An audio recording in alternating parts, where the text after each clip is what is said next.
Well, hello, my friends, and welcome to another episode of Terror Radio Podcast. If this is your first time joining me, then welcome. This is a podcast dedicated in bringing you the best of horror and thriller, old-time radio broadcasts, as well as original stories. I am your host, Keith, aka the Radio Show Nerd. So, who's afraid of the big, bad wolf? Not I, said the cat. Wolf. Okay, anyway, that's the title of the episode tonight. Who's afraid of the big, bad wolf? And I have found two spectacular stories that seem to bring to life the terror, no pun intended, of such a, I guess we could say, mythical creature. So, without further ado, this is Terror Radio. The two radio series highlighted tonight are Creeps by Night, hosted by Boris Karloff, and a favorite of ours, Escape. The first radio play is entitled The Hunt, and this was first broadcasted on May 9th, 1944 on Creeps by Night. Following that is the radio play Taboo, and this was first broadcasted on Escape December 3rd, 1947. Now, you all know the drill. Sit back, turn down the lights, and listen to The Hunt, followed by Taboo.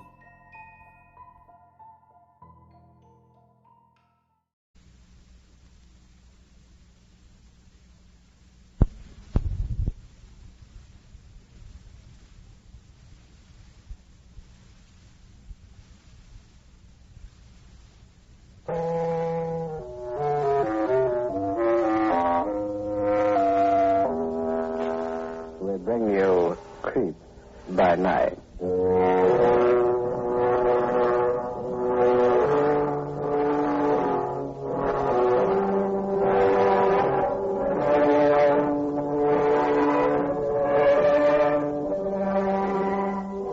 The Blue Network presents the international star of stage and screen, the mastery of mystery, Boris Karloff in Creeps by Night.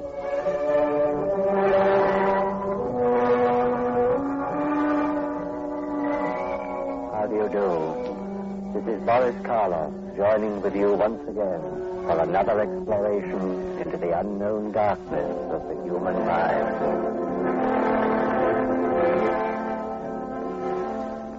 Tonight, our story illustrates in terrifying terms the oft-repeated theme of this program. There is no mystery greater than the mystery of the mind. It is for you to decide whether these weird and ghastly happenings were a figment of man's imagination or a tragic reality beyond man's understanding.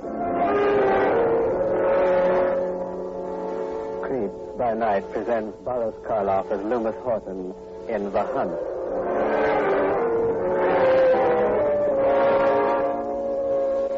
Our scene is the Horton farm, 50 acres of rich grazing pasture almost on the edge of the Louisiana bayous, the legendary swampland that for centuries was the spawning ground of black magic and voodoo. The night is warm and dark, its heavy silence broken only by the hum of insects, the chirping of crickets, and the occasional deep-throated croak of a bullfrog off in the swamp. Suddenly, the shadowed outline of a human figure appeared at the edge of a cypress grove behind the weather-beaten Horton house, and a soft, whistled signal rides the still night air.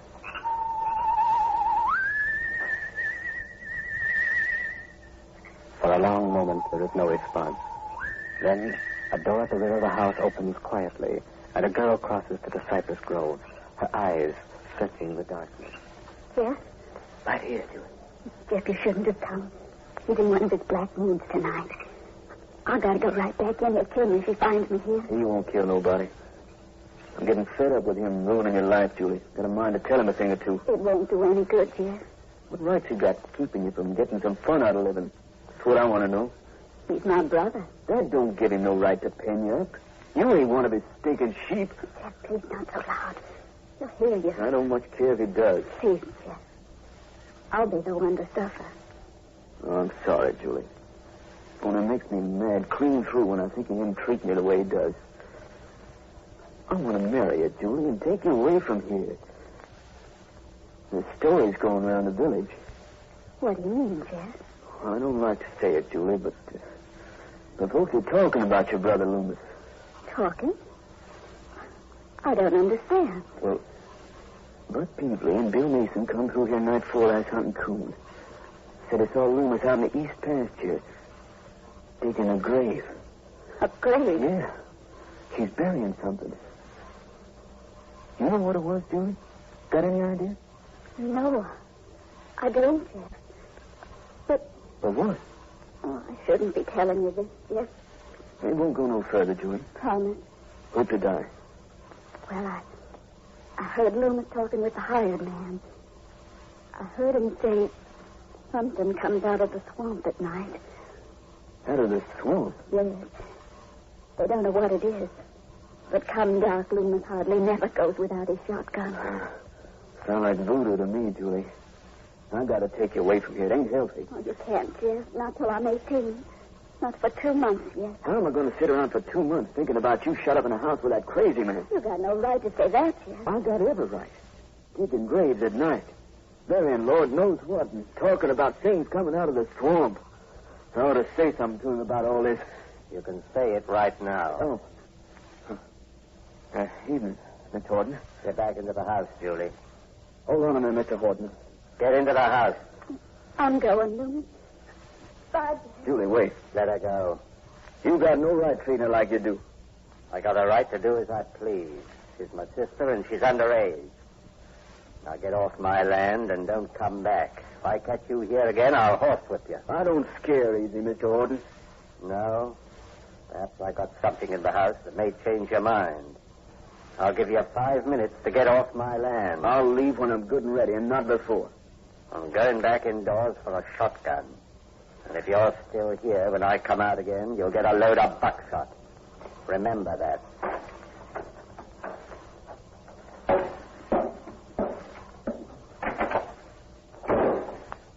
Dirty low-down skunk. Just let me catch him once off his own land. Just once. I'll beat his ugly head off.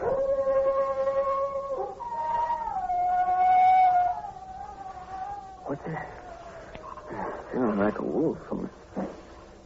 Only there ain't no wolves out here. No. There ain't wolf crowd. Come on. Come closer. I'm sneaking through the cypress grove. I wonder what it is. Maybe I better...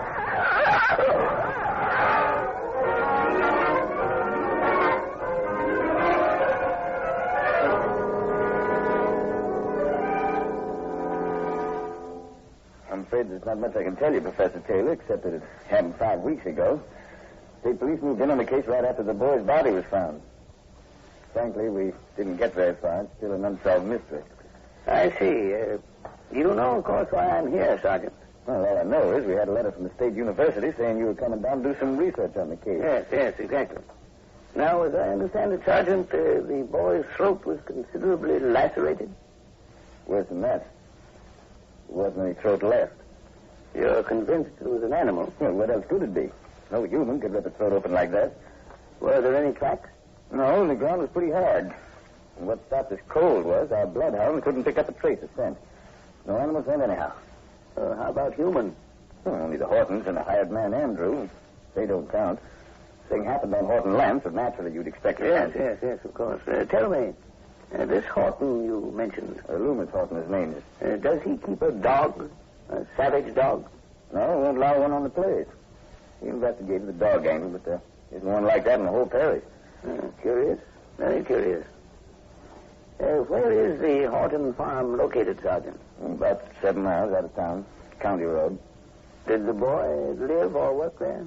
No. According to Horton's story, Jeff Tuttle was strong on young Julie. She's Horton's sister. Jeff left about 9:30, and a few minutes later, Horton heard him screaming for help. Horton ran out the back of the house, found Jeff at the edge of a cypress grove. Stone dead. Mm-hmm. I'd like a little talk with this Horton, Sergeant.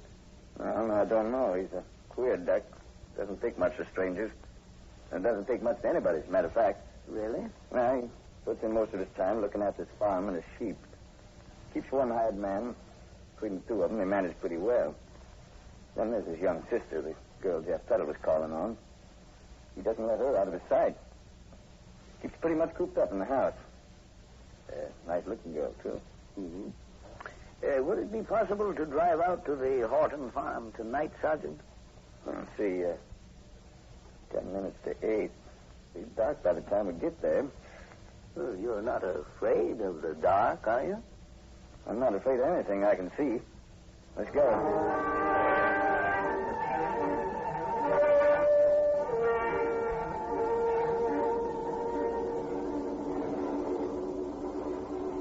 Is it much farther, Sergeant? About a mile. Professor, look at that. Look at what? They're ahead crossing the road. Is that a dog? Good grief. Speed up, Sergeant. Hurry before it's gone. Look how its eyes gleam in our headlights, like yellow fire. That's a dog. It's the biggest one I ever saw. I'm afraid it's no dog, Sergeant. Quick, swing to the left. Keep your lights on it. You notice anything? Starting to run, heading for the cypress grove. Yes, but notice the color, that peculiar gray. It's gone. And the fangs, the pointed ears, the way it moved. Didn't it remind you of a wolf? Let's go after it. No. Wait, Sergeant. No use. Not in this darkness. We never find it in that thick grove. Guess you're right. You really think it was a wolf? I said it reminded me of one. Well, we don't have wolves in this section, Professor. Yes, I know. Sergeant, I think it's time I told you the kind of research I intend doing. Do you know what lycanthropy is? No, can't say I do. Well, it's a form of madness, a disease of the mind. Those who are afflicted with it imagine they've turned into wild animals. They develop a taste for blood and often commit violence when the spasm seizes them. Once the seizure is over, they return to normalcy with no knowledge of what occurred. Sounds pretty horrible. Yes, it is horrible. You understand there's no physical change except the deepening of the voice, as far as we know. What do you mean? As far as you know. Well, some authorities believe the disease may be so deeply rooted in certain human beings that when the spasm seizes them, their actual physical appearance is altered. They take on the form as well as the habits of wild beasts. They're called werewolves, men who turn into wolves. Right. Well, what's the matter, Sergeant? Why did you jump? It just kind of hit me. Bloodhounds not finding any animal scent, and that gray thing we just saw run across the road. And we mustn't leap to conclusions, Sergeant. No true werewolf has ever been found, although there are many alleged eyewitness accounts claiming that such creatures have been seen, particularly in the Balkan countries of Europe. Thus far, though, we have no positive scientific proof that werewolves really exist. Hope they don't. So do I, Sergeant. I devoutly hope so. That's the case of this young man whose throat was torn out presents some aspects I'd like to investigate. I'm beginning to see what you're thinking about. I suggest we drive on to the Horton farm, Sergeant.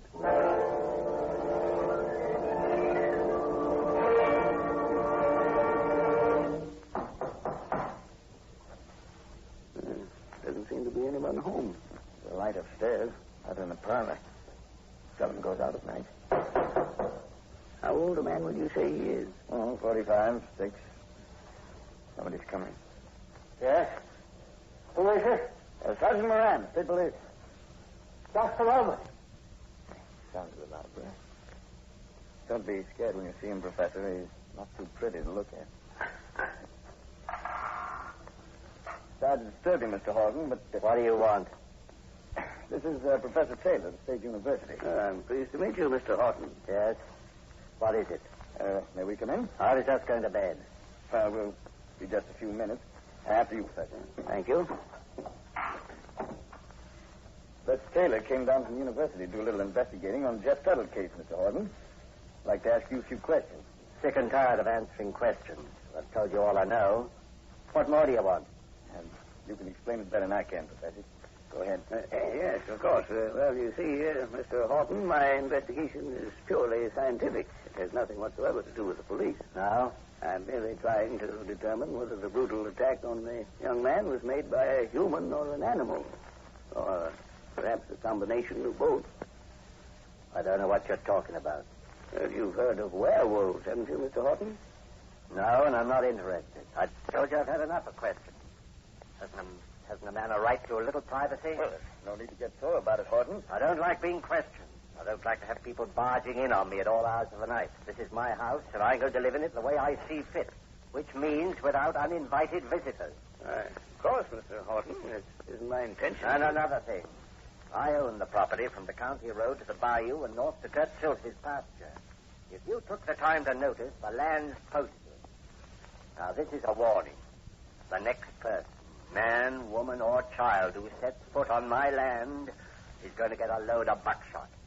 Is that clear? You're in bad humor tonight, Horton. Never mind my bad humor. Get out. Both of you. Get out and stay out. Lotus, what's the matter? Why are you shouting? Julie, what are you doing in the kitchen? Didn't I tell you to stay up in your room? But, Loomis, Don't you dare come down that rear stairway with my back's turned. I just wanted to find out if you'd asked Andrew about my land. How many were killed? Get upstairs to your room now. Go and Loomis, don't be angry. I presume that was your sister, Mr. Horton? Lovely girl. Good night, gentlemen. Get off my property and don't come back unless you're invited. I'm sorry, Professor. Looks like we're being asked to leave. Oh, it's quite all right. Thank you anyway, Mr. Horton. Perhaps some other evening you'll grant me a few minutes of your time. Now you know what sort of a job we had with him. I must say he isn't very sociable. Watch the steps. They're not too solid. Oh, yeah. His sister doesn't resemble him in the least. Oh, she's rather pretty. You hear how he screamed at her? Yes. Poor child. Might as well head back to town, I guess. Horton didn't rise to your bait when you mentioned werewolves, so looks like a hunt will be the next best thing. A hunt, Sergeant? Yes. Get a bunch of men together and beat the cypress groves for that animal we saw crossing the road. Might even risk going into the swamp. Wolf or whatever it is, I won't be satisfied. Let's kill. I'm afraid I feel the same way, Sergeant. But before you organize a hunt, I wonder if it's safe to do a little snooping around here first. What do you mean? Something the girl said disturbed me. Something about lambs being killed. That's right. She did say she wanted to know if Horton's hired man had told him how many of her lambs were killed. Yes, and that may be significant. Werewolves are supposedly fond of slaughtering sheep. Do you think we might talk with the hired man? Chances are he's over in the barn. He's got a room there built out of a horse stall. You can take a look. It might be a good idea. It's over this way. Keep an eye out for Horton. He may come gunning for us. I don't trust him. I wouldn't be too concerned. Men who rant and roar are rarely dangerous. Wait a minute, Professor. Hold up. What is it? Somebody's hiding behind that bush on your left. All right. Come up with your hands up or I'll shoot. Watch it, Sergeant. Shine your flash on him, Professor. Yes, certainly. There. What? Andrew. The hired man. I ain't doing nothing. Oh, I ain't. Why were you hiding behind that bush? I got scared. I heard voices in the gravel. What were you doing out here? Burying the sheep and the lambs. What was that? Since when do you bury sheep and lambs? Well, these got to be. Mr. Holton said so. They run afoul of the critter. What critter? Only the Lord knows. We got strange goings on round here. Mighty strange. Always said 'twas too close to the bayou. Can't help it. Them swamps is full of things. Where are you burying the sheep, Andrew? Right over there. Put 'em in the truck guard, Mr. Holton said. Good and deep. Let's have a look at them, Sergeant. All right. See? There they are. 4 ewes and 2 of Miss Julie's baby lambs. All with their throats torn out. Yeah. It's the critter from the swamps. Same one got Jeff Tuttle. When did this happen, Andrew? The lambs got took night before last. We lost 3 ewes on Sunday and 1 last night. Has it ever happened before? Been going on most 2 years. Not regular, though. Months will go by and the critter don't show up. Took a shot at him once, it did. When was this? Last spring, seen him behind the pump house. Like to scared me half to death. The way his eyes glowed like the swamp fire. Wasn't trying to draw no bead. Missed him, I guess. What did he look like, Andrew? Couldn't tell. Too dark. All I seen was his eyes glowing yellow. Might have been a sheep-killing collie, though. One of them wild ones. I very much doubt it. You're thinking of what we saw on the road tonight, Professor? That animal, whatever it was. Yes, if it was an animal. Why do you say that? Just look at these dead sheep. See where I'm flashing my light? Their back legs there. An ordinary animal would have nipped their legs and torn at their rumps. There's not a mark on them, except at their throats. Somebody's coming. Gravel's crunching. Must be Horton. Duck behind the bush, Professor. We don't want him to catch us here. Don't say anything, Andrew. Keep low. Here he comes.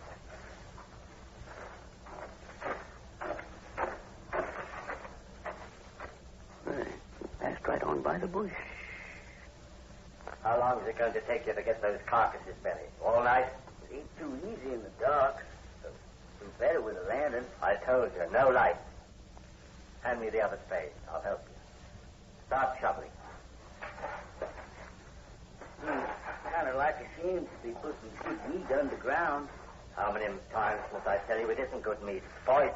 Don't look poison. I say it is. And I'm warning you. Shut your mouth about it. You hear that, Sergeant? Yeah. I'm going to try to sneak back to the house and talk to the girl. You better come with me. All right. Keep down and follow the path, but stay off the gravel.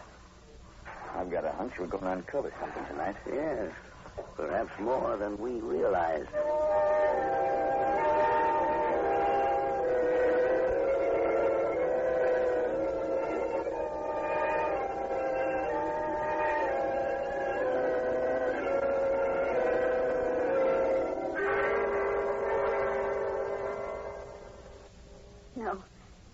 No, I'm afraid. If I say anything, he'll kill me. You'd better go. Don't let him find you here. Now, don't worry about us, Julie. We want to help you. Why does your brother keep you locked in the house? He says it's for my own good. But that's not true. I know why he does it. Why? There's something going on. Something he doesn't want me to see. Something that isn't human. What do you mean, Miss Horton? I can't explain it, but I'm sure he murdered Jeff. I'm sure of it. There. Now, What makes you so sure, Julie? That night. The night Jeff was killed. Yes, go on. He sent me into the house. He was out there alone with Jeff. It was dark. Pitch dark. Go ahead, Julie. I heard their voices. My brother was shouting at Jeff. He said he'd kill him if he didn't get off the property. I think we'd better get her out of here, Sergeant. No, I can't go. I can't. Why not, Julie?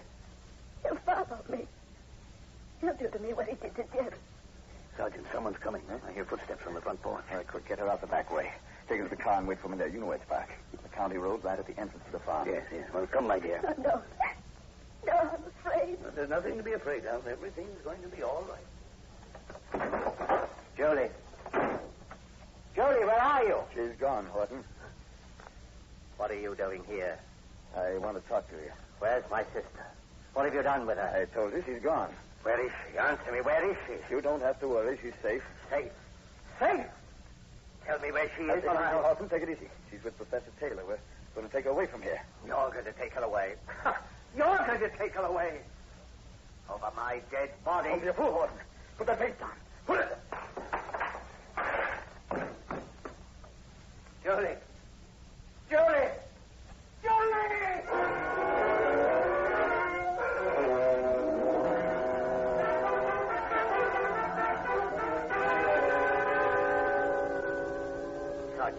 Sergeant, wake up.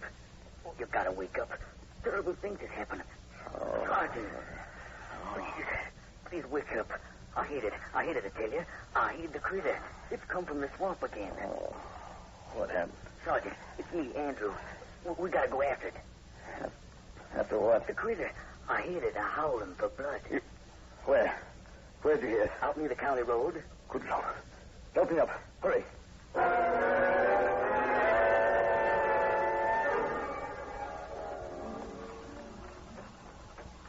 Are you sure Horton came this way, Andrew? Yep. I seen him running crazy like. Then I heard the howling, like a wolf howl it was, only worse. Never heard nothing scared me so. Froze my blood. How much further we have to go? Gate's up ahead. Road's just beyond there. Here, you take the flashlight. I'll handle the gun. Keep looking sharp. Don't worry. There's the gate. It's open. Bring your light. Yeah. Wait. Hold it. Lord to mercy. What? It's Professor Taylor. Lying in the road and Horton standing over him. He's all covered with blood. Horton! Horton, get away from him! Get away or I'll let you have it. No!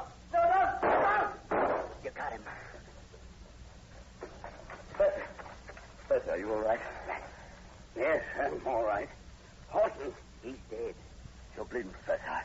Better get your doctor. No, wait. Across the road, in the bushes, near the cypress grove. What? Is it? It's the swamp critter. Shoot, Sergeant. Shoot into the brush. Don't let it get away. I think I got it. Good. Come on, Andrew. We'll take a look. Coming.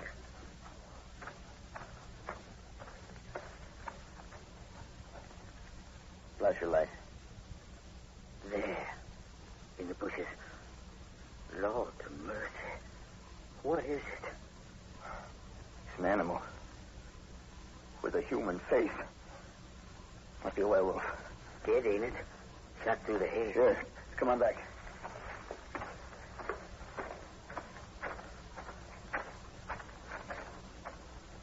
You were right, Professor. Looks like a werewolf. That's what it is. It attacked me. Horton fought it off. What? You mean he had nothing to do with it? No, but he knew all the time. He'd known for years. What did he know? The werewolf was his sister, Julie.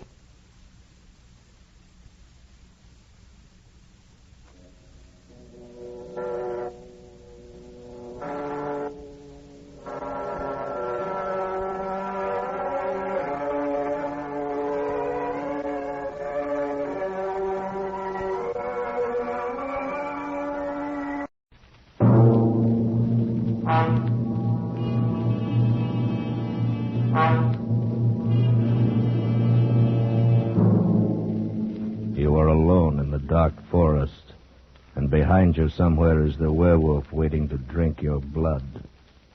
And you desperately desire the impossible, to escape.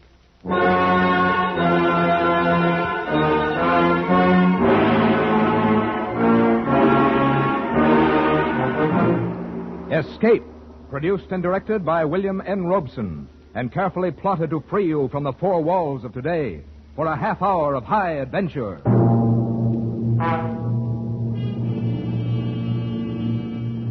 Tonight we escape to the backward world of Eastern Europe, where ancient superstitions still live in the minds of men. Tonight we escape with Geoffrey Household's grim story, Taboo.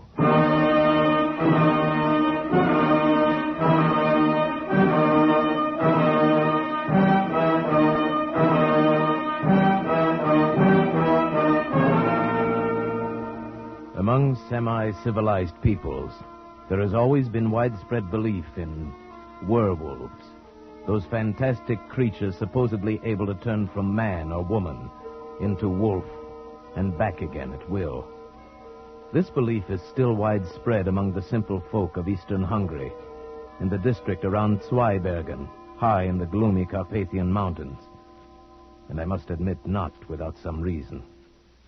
Before the late war, I often spent my vacations in that area, drawn to the dark loneliness by the pull of my Slavic blood. It was the same with her, perhaps, and our kindred ancestry no doubt drew us together. Her name was Kira Vaughan, and she was there with her husband, a pleasant young Englishman. They were obviously much in love, and I felt almost like an intruder when I found myself the only other vacationer in the village. However, they made me welcome and invited me to dinner. It was an excellent dinner. Won't you have some more strawberries, Mr. Shirabi? Huh? Thank you, no, Mrs. Vaughan. I've eaten far too much already. I cannot say when I've had so excellent a dinner. Thank you. I'm sure I shall get nothing like it at the inn. I should hate to have to stay at the inn. You see, Sharaviev, my wife is one of those delightful creatures who cannot stand to be shut in. She must run free, preferably in the woods, with her hair streaming in the wind. She's quite unusual. Indeed she is, my dear Vaughan. And you may count yourself most fortunate. Oh, I do. Where else should I find so good a cook? Oh, very true. I've never tasted venison quite like that tonight. Delightful. Thank you. Another of her little victories. She delights in outdoing the ordinary housewife. She disdains the village shop and gets her meat right off the hoof. Oh? You do your own hunting? Oh, dear, no. Not that. She's much too kind-hearted and loving a person for that. She's found a new source. The district game warden brings fresh venison to her door. Oh, it's not he, but his son. True. The game warden's slightly moronic son, who is, I'm sure, in love with her. Oh, that's ridiculous. Oh, not so. It's quite understandable. I'm beginning to fall in love with her myself. You see, my dear. Thank you, sir. Seriously, though, I can understand this wild desire to be free. This wish to, as you put it, run in the woods with the wind in your hair. It is some legacy of our Slavic blood, no doubt. Yours and mine and the game warden's moronic son. Somehow we feel at home in these dark forests. Oh, you too. Yes. And I don't. I confess it, I don't. There's something here that frightens me. Something strange and inhuman and taboo. Darling. I'll confess something, Sharaviev. I don't like Kira to go out into these forests alone. Maybe I'm afraid that someday this emotional impulse of hers will get the better of her and she'll just disappear. Like those two men last week. Oh? What was that? Have I missed some exciting happening? No, not really. Though you'd think so to hear the villagers talk. A fellow coming home through the woods after dark just disappeared. Probably got fed up with life here in the village and lit out for Budapest. And, what about the other one? Oh, yes. Well, a search party went out the next day to look for the fellow. When they got back, they found one of their party was missing. Evidently, he'd taken the opportunity to skip out, too. Is that what you really think? Well, why not, my dear? If those men had been done away with, it might have been by something supernatural. And there's no such thing. But might it not have been some wild animal? Oh, the bears around here are harmless and the wolves are not in pack. At any rate, there would have been some sign, some blood, track, something. There was nothing. They simply disappeared, vanished, skipped out. Richard, how can you be so careless? You see the paradox? My wife, who loves the woods, believes the fantastic tales of the villagers. I, who confess to finding the woods strange and frightening, do not believe them. Perhaps it is because you are frightened that you are afraid to believe them. What do the villagers say? Well, you know this district well enough. They're talking of werewolves and such tommy rot. Oh, it's utterly fantastic. Yes, to you, an Englishman, it would be. And it isn't to you? Fantastic, yes, I suppose, but perhaps Mrs. Vaughan and I, who feel at home in this forest, can understand and believe such fantasy a little more easily than you. Yes. I remember many times as a child, I dreamt of being an animal. I thought then that I would love it. The freedom of the forest. Exactly. That primitive instinct is so deep within us all. A heritage of some dim, distant past. In us Slavs, it lies closer to the surface. It takes very little to bring it to light. Yes, it is true. Well, you've placed my wife in a new life, Sharaviev. You'll have me suspecting her of changing into a wolf and running out to the forest to murder people. Oh, please, Vaughan. You take me too literally. And besides, it is a shame to spoil so delightful a dinner with so gloomy a conversation. Right. Shall we go into the living room? There's a cheerful fire in there. Oh, yes? What is it, Frida? Beg your pardon, sir. But a message just came from the village. Oh? What is it? They want you and Mr. Sharaviev to come down there now. They're organizing another search party. What? Yes. There's another man missing. Kira! Catch her, Sharaviev. She's fainted.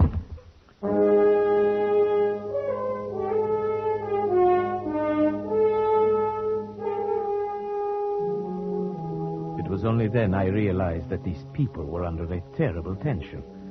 I was to learn very quickly that the whole village shared it. Every able-bodied man in the district was at the inn when we arrived. The magistrate explained the situation. The grocer. He went into the forest late this afternoon hoping to bag a blackcock for his supper. A little after dusk, a solitary shot was heard. That was 3 hours ago, and he has not returned. But only 3 hours? Isn't there a chance that he might still return? A chance, perhaps, but the other two did not. It will do no harm to search for him. We may still be in time to save his life.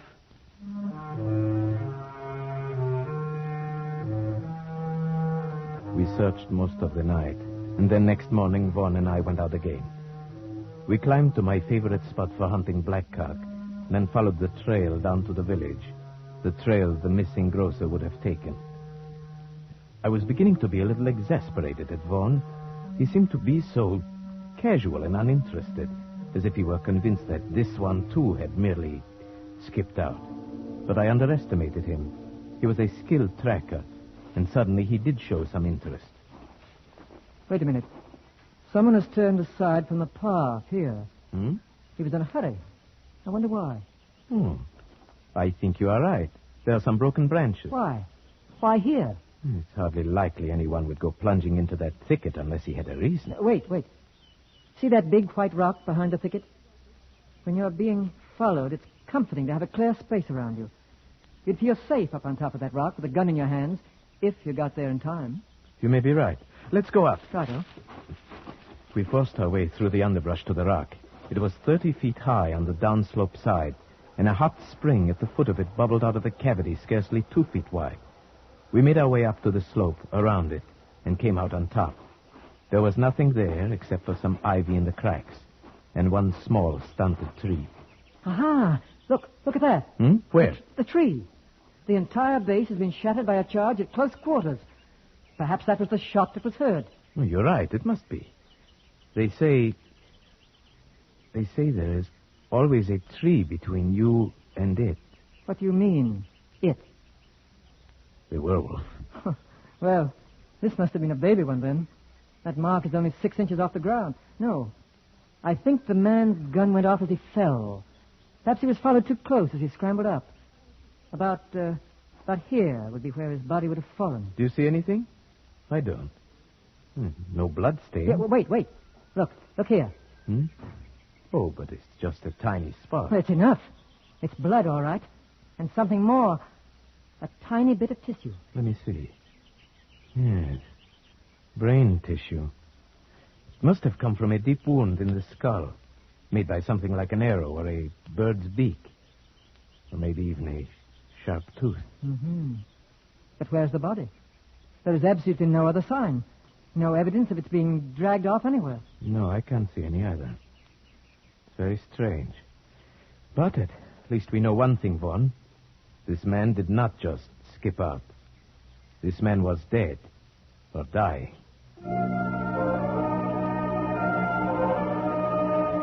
When we brought our information back, the excitement of the village mounted.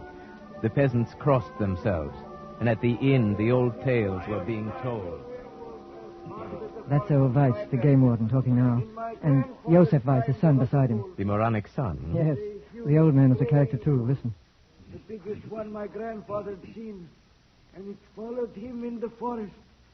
Time after time, he met it at twilight outside his cabin, and time after time he fired at it point blank, but he couldn't hurt it. Then he pounded a silver penger and loaded his gun with it. One shot and the wolf disappeared. But next day, they found Heinrich the cobbler dying in his house with a beaten silver coin in his belly. Fools! You believe such stupid talk? Joseph! My grandfather used to tell the same story. Only when he told it happened to his grandfather. Anyone can see it didn't happen at all. Such things can't happen. Joseph, you call your father a liar? I do. Well, far from being a moron, Joseph seems to have more sense than the others. Perhaps. Joseph, you're not afraid of this werewolf, then, eh? I? No. Why not? The whole village is frightened. I'm used to walking alone in the woods at night. You've got to be a part of the forest, and you'll not be afraid of it. You do believe in werewolves, then, eh? I don't say a man can turn into a wolf, no. But I can understand why he'd want to. Your theory again, Sharavyov. Yes. I think I understand that too, Joseph. But what does it feel like? It feels as if the woods had got under your skin, and you want to walk wild and crouch at the knees. Yes. I think he's perfectly right.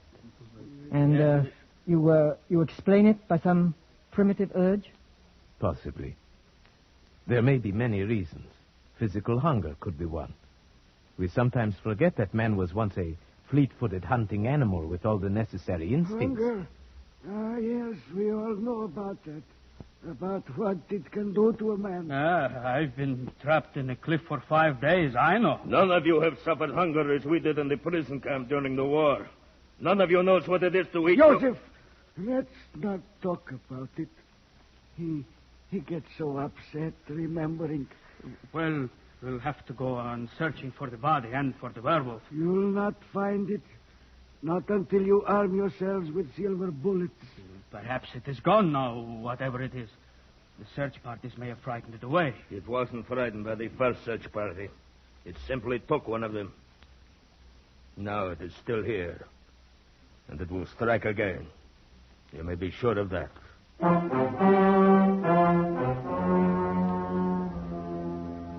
The whole village believed that Joseph Weiss was right. They traveled in the woods by twos now. No one went alone. For a week, village life was disrupted. The men beat the forest. The women tried to comfort each other. Kira wore herself out trying to be useful. The village women could not help loving her. But there was something else. Something strange. One day I spoke to Frida, the maid, about it. Yes, she is a strange one, Mr. Sharibia. Even now I have seen her going out to walk alone in the woods at twilight. The women in the village think she is possessed. What do you mean, possessed? I hesitate to say, sir. Come, tell me. They are beginning to say sometimes the werewolf can be a woman.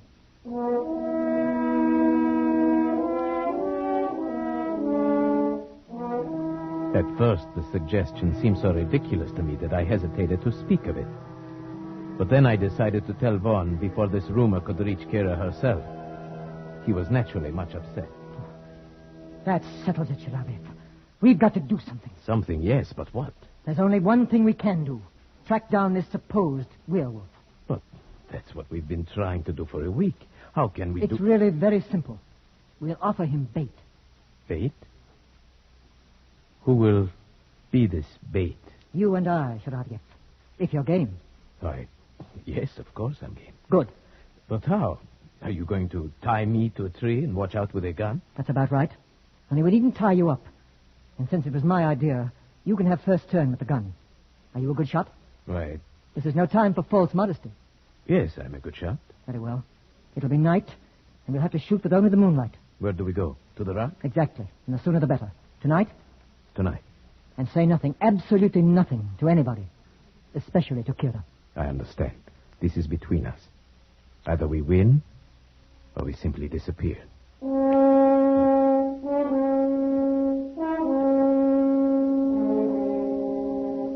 It was difficult getting away without telling Kira what we were going to do. She seemed to sense that something was wrong, and she sat staring after us with strange, angry eyes.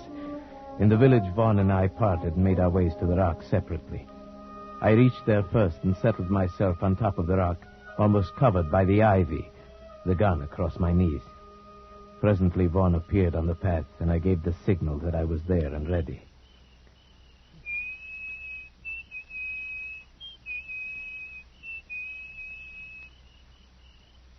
The trap was set. In the eerie stillness of the dark forest, we waited. Vaughn paced slowly on the path. I kept the gun sight trained a yard in back of him as he walked. Minutes passed in silence. Hours went by. Nothing happened. It was almost midnight, the end of our vigil. Vaughn waved his hand and started off down the trail. He would go fast in case he was followed, taking a shortcut down an old timber slide. He'd be in the village in 10 minutes. I was to follow presently. Then suddenly I got an intense feeling of dread. I was alone on the rock. My spine tingled, and then I heard a quick rustle in the ivy behind me. Something brushed my face. It was only a bird. A night bird had lit in the ivy and now swooshed past me and flew away. My nerves were still tingling when I got back to the village.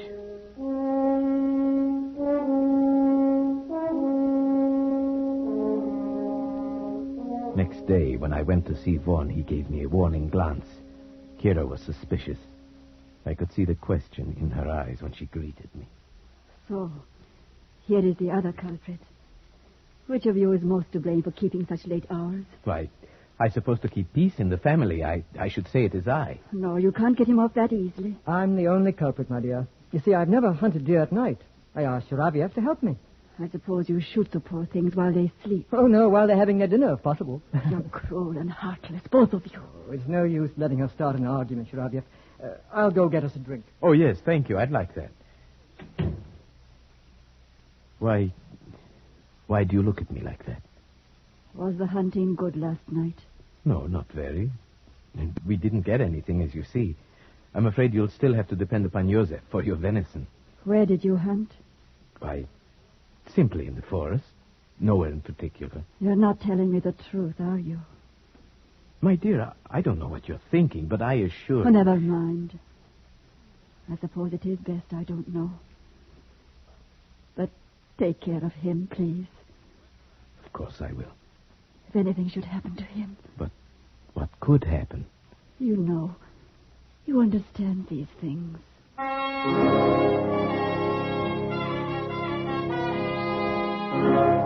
That night I was the bait. And I confess, walking there on the moonlit path, the dense undergrowth pressing close on both sides, the forest all around me, that I felt a strange terror. But nothing happened. Once a bear ambled across the path, paused, sniffed, and disappeared into the brush. Then a little later I thought I saw a flicker of white in the clearing below. But it never reappeared, and I decided it must have been a ripple of grass in the moonlight. At midnight we returned to the village, and I was beginning to wonder if our trap would ever be sprung. We must keep on, Shiraviev. I have a feeling that tomorrow night, perhaps, or the next night... I'm game as long as you are, but so far we've only lost sleep. I've got to keep on. Have you forgotten about Kira? The things they're saying about her? No, of course not, but surely these people would not do anything to her. It's not that. It's what it might do to her spirit if she were to hear those insane rumors. She's so sensitive. I don't like to think about it. Then, shall we go out again tomorrow night? Yes. You must come to dinner, though, first. Weiss is bringing down more venison. Kira will want you to come. All right. Till tomorrow night, then.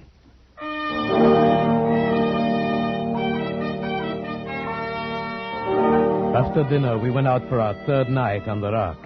Vaughn was the bait tonight, and I the watcher. The forest was alive with sound. A deer coughed. The bear came ambling back as woolly and harmless as a dog. I was watching him when suddenly he paused and sniffed the air, then disappeared into the trees. The animal sounds quieted one by one, and a tense stillness fell over the forest. My hand tightened on the gun, and suddenly I saw it. That flicker of white moving fast through the trees. It was coming up the path toward Vaughn, a soft, bulky white blur, coming surprisingly fast. Vaughn's back was turned. He did not see it. My finger tightened on the trigger. It was only a few yards away when he turned. Kira! I started to press the trigger. No, Sheriff, no! Richard! Kira, what are you doing here? Oh, darling, I was looking for you. I looked last night, too. Oh, Richard. Kira, you shouldn't have. It was foolish, terribly foolish. Richard, there was something after me. I know it. That's why I was running. Kira, you shouldn't be out here alone. Well, what about you? Where's Shiraviev? He's up there on the rock, covering me with his rifle. I'm perfectly safe. I'll show you. I'll hold out my handkerchief like this. Now, Shiraviev, put a hole in that. I stared for a moment at the white square of handkerchief, then at the white of her coat. My lips were dry. My finger felt numb on the trigger. Come on, Shiraviev, the handkerchief. Please, God, don't let me miss. There, you see, my dear? I'm perfectly safe. They went down the path together, and I followed after a moment. 100 yards from the timber slide, I knew I was being followed. Even before I heard something in the brush behind me, I stopped and turned around. It moved past me, cutting off my retreat. Now I stood alone in terror, but it was still in the brush. If only I could make the timber slide. I got down safely. I went straight to Vaughn. He came out of the house to talk to me. I told him what had happened. His reaction surprised me. Shiraviev, I'm sorry I had to leave you up there to face it alone, but I had to bring her down. Of course, I know that. And you must believe this. She never left me. We came down together, arm in arm. We came straight down. You must believe that. But of course, why should I think differently? Then Then you must realize, whoever it was up there in the brush following you, it couldn't have been Kira. Good heavens, Von. Do you think I believe that preposterous story? Well, didn't you? Even up there on the rock, when you hesitated about firing at the handkerchief, didn't you believe it might be Kira? No. Why, no, of course not. But I did. Von knew my thoughts almost better than I knew them myself. Yes, that was why my lips were dry and my finger numb when I pressed the trigger. I had refused to admit it even to myself. And now was I sure, even now. That night, Von was excited. We're going to get it tonight. After last night, it'll be there waiting for us. Yes, I think you are right. But if you are, we wouldn't want anyone else to come walking in on us. It might cause confusion. Don't worry. Kira has promised to stay at home. She says we're doing our duty and she won't interfere. Do you think this is our duty? No. Neither do I. I never feel that anything I enjoy can be my duty. And now, I really enjoy this. Tonight, I'd like to be the bait. No, it's my turn. I won't give it up. Besides, if it's the revenge you want, you have the gun. That's so. All right, then. Tonight, you'll be the bait. That night, for the first time, I regretted ever getting into this mess. As I paced up and down the path, my nervousness grew. Tonight, it would surely come. I felt it. But would Von shoot straight and quick enough? The hours went by. Clouds kept scudding over the moon, leaving me in deep darkness for minutes at a time. I was really beginning to be frightened. Then, a fraction of a second before it happened, I knew it was coming. There was a hot breath on my neck, a crushing weight on my shoulder, something hard against my skull, and the crack of Von's rifle. Von! Sharabian, are you all right? Yes, I think so. What was it? A man, a winged. Come on. I'm going in after him. All right, I'm coming. Von, where did he go? I can hardly believe it. But he went right into this hot spring under the rock.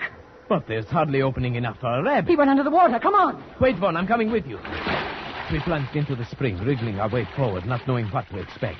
Von held the rifle high above the water, but there wasn't room enough for our heads. We had to hold our breath and plunge forward. Luckily, it was only a few feet. I emerged and took a breath. Then I heard Von fire. I've got him. Where? Shine the flashlight. There, at the other side of the cave. Yes. Who would have thought there would be a cave here? Not that anyone could have gotten through that spring. It was a perfect hiding place. Yes, but it does him no good now. Turn him over. Let's see who our werewolf is. Yes. What? It's Weiss. Joseph Weiss, the game warden's son. Oh, why didn't we think of that? We all knew he was not quite sane. More than that, he almost told us. Remember, he said, I do not believe a man can turn himself into a wolf. But I know why he'd want to. Yes, and he described the feeling to walk wild and crouch at the knees. He knew that feeling. He knew it too well.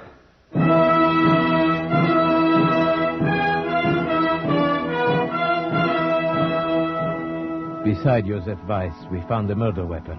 It was a patented animal killer, a heavy iron muzzle that gripped the scalp, a heavy spike that was released by a spring.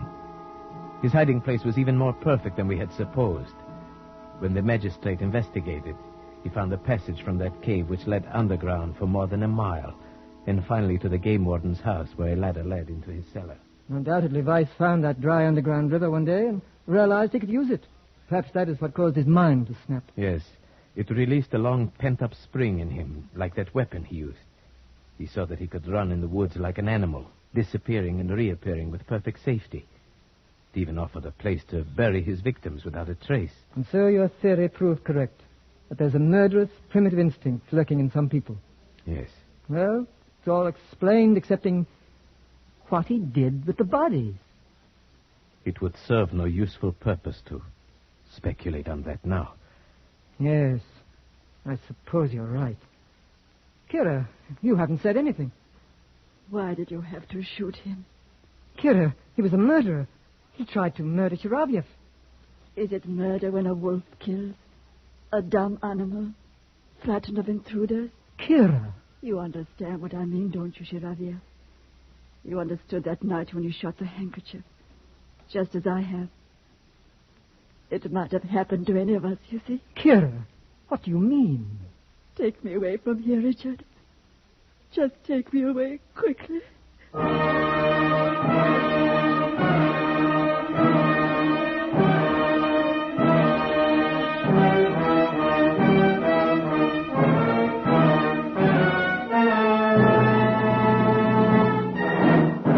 Escape is produced and directed by William N. Robeson, and tonight brought you Taboo by Jeffrey Household, adapted for radio by John Dunkel with Paul Frees as Shiravyev, Marta Mitrovich as Kira, and Morgan Farley as Bond.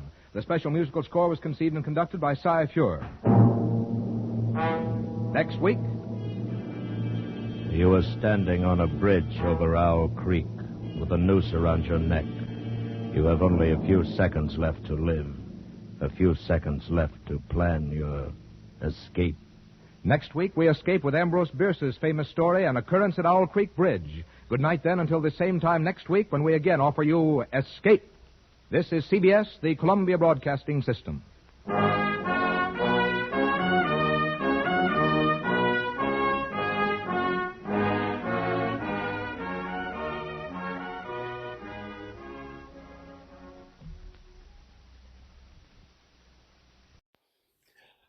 That's the show for tonight. I want to thank you all for listening. And remember, you can find me on Facebook at facebook.com/terror1970. Or you can find me on Instagram at Radio Show Nerd, or on Twitter at Radio Show Nerd 1. And if you want to drop me a line, say hello, make a suggestion, a request, even a critique, respectfully, feel free to email me at radioshownerd@gmail.com. I also have a YouTube channel that just hit 1,000 subscribers. Thank you very much. Check it out. Subscribe. Share the videos. Highly appreciated. Again, this is your host, Keith, a.k.a. The Radio Show Nerd, signing off.